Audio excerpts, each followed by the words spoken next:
The Rohingyas in this refugee camp live in cramped shelters, share one water pipe, and have only a makeshift school for their children.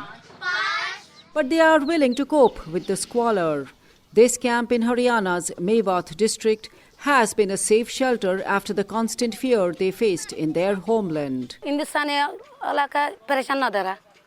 Nobody harasses us in India. If we work, we can fend for our food. There's no problem. But the 45 families that have lived here for 6 years worry how long they can continue to call this home. The settlement's informal head, Ali Zohar, fears the deportation of 7 Rohingyas in India's northeast has cleared the way for more to be sent back. My life has been ruined. But what do I do about the future of my children? Will they have to return back? My mind is tired thinking.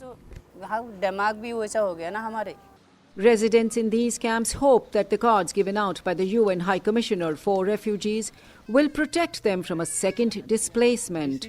The 7 men deported did not have UN cards. That is why Sultan Amin always keeps the card, his most prized possession, locked away. He says his brothers and mother in Myanmar tell him they still face harassment.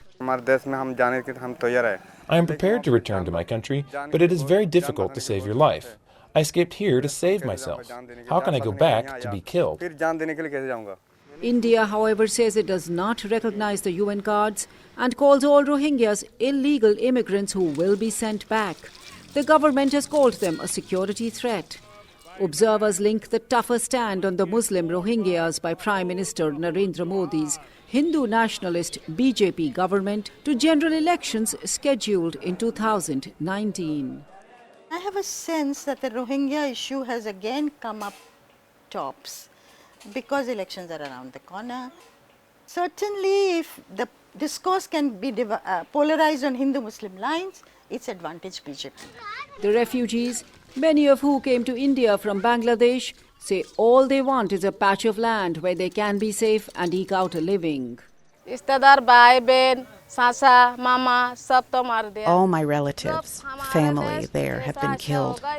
When our country is safe like India and Bangladesh, we will go back.